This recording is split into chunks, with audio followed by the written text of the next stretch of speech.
Chapter 6. Now we're going to be going over that of the Nazarites and their vows. And the Lord spake unto Moses, saying, Speak unto the children of Israel, and say unto them, When either man or woman shall separate themselves to vow a vow of a Nazarite, to separate themselves unto the Lord. Of course, I'm going to point out the most obvious right off the bat, and that is how even a woman could be a Nazarite, and many probably have. ELLICOTT commented, the vows here referred to were made for a specific period.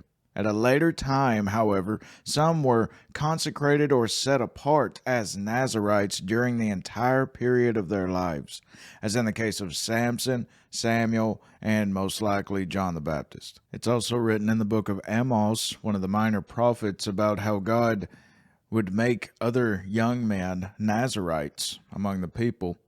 And Paul the Apostle, it's also very much believed that he became a Nazarite for a brief period. The vow might be taken by either sex, male or female, provided that they had the disposal of themselves, meaning a young lady's father or husband could disannul the vow, and for a limited period, usually a month or a lifetime would be how long that the vow was taken. Now, as far as sex goes, would they engage in abstinence? What was the mode in that? We do not know perhaps the whole extent of abstinence they practiced. But they separated themselves from three things in particular, namely from wine and all the varieties of vinous produce, from the application of a razor to the head, they wouldn't cut their hair, and from pollution by a dead body.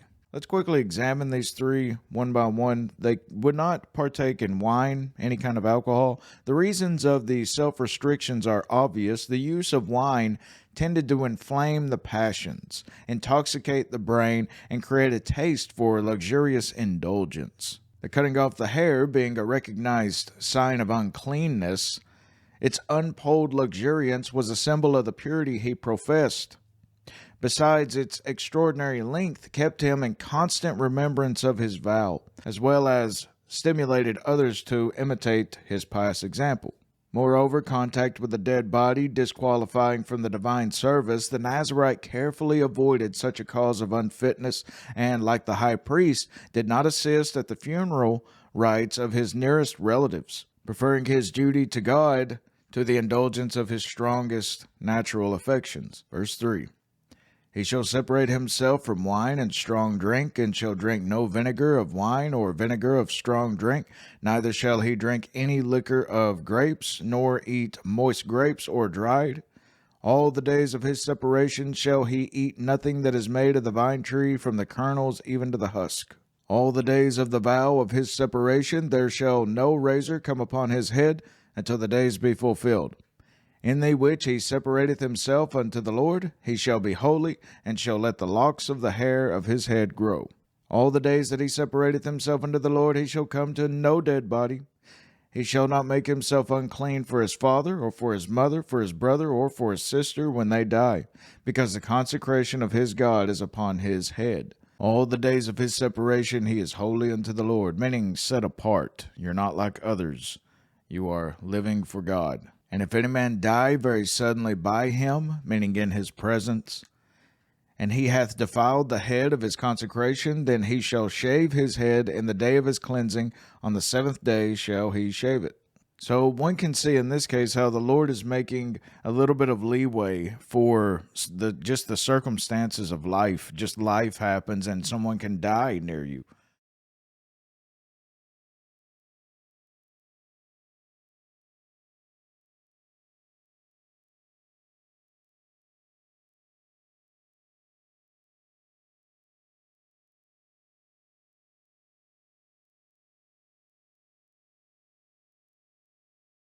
And the third regulation might be unavoidably infringed if a sudden death occurred in the Nazarite's presence. He was then unclean for 7 days. At the end of that period, he shaved close his polluted hair, and on the next day brought an offering. He was now considered free from pollution, and he began the whole period of his vow afresh. And on the 8th day he shall bring 2 turtles, or 2 young pigeons, to the priest, to the door of the tabernacle of the congregation. And the priest shall offer one of these for a sin offering, and the other for a burnt offering, and make an atonement for him for that he sinned by the dead, and shall hallow his head that same day. And he shall consecrate unto the Lord the days of his separation, and shall bring a lamb of the first year for a trespass offering. But the days that were before shall be lost, because his separation was defiled. And this is the law of the Nazarite: when the days of his separation are fulfilled, he shall be brought unto the door of the tabernacle of the congregation. And he shall offer his offering unto the Lord, one he lamb of the first year without blemish for a burnt offering, and one ewe lamb for the first year without blemish for a sin offering, and one ram without blemish for peace offerings. Now these offerings are very important, and what you're sacrificing is often representing that in which is going on in your life or is at that time of the season.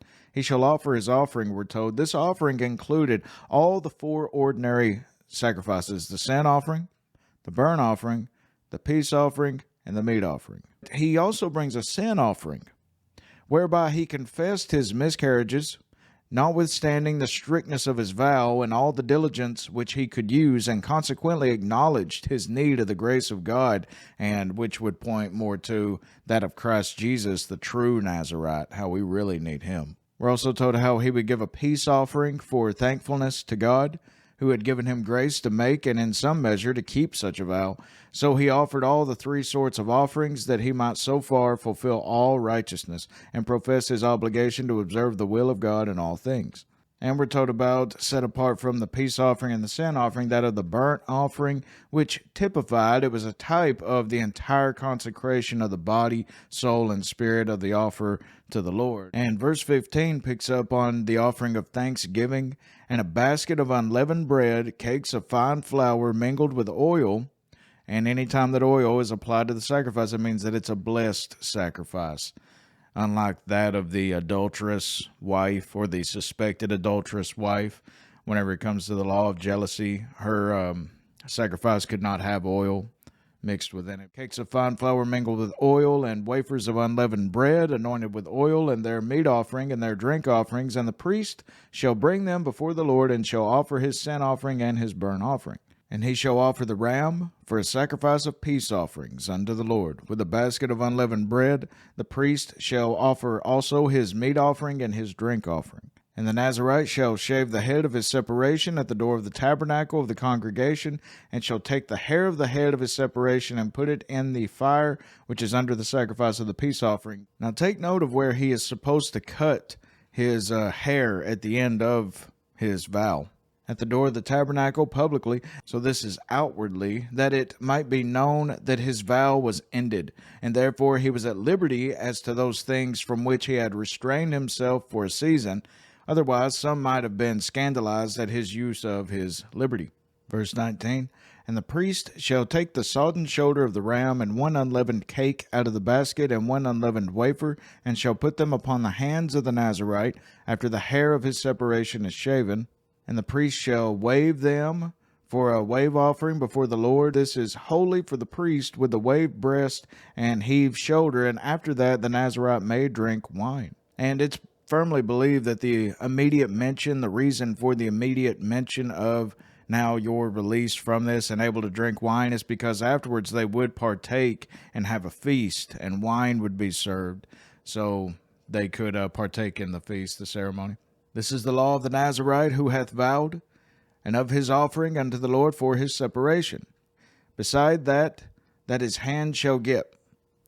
According to the vow which he vowed, so must he do after the law of his separation. And the Lord spake unto Moses, saying, Speak unto Aaron and unto his sons, saying, On this wise ye shall bless the children of Israel, saying unto them, The Lord bless thee and keep thee.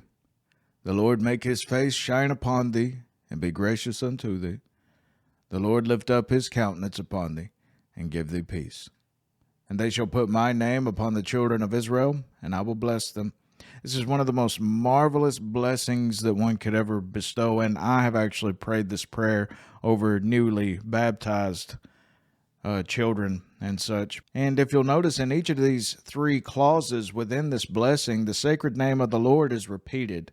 The Lord bless thee and keep thee. The Lord make his face shine upon thee. is repeated, and there is a rising gradation in the blessing invoked until it culminates in that peace, which is the highest of those gifts that God can bestow and that man can possess.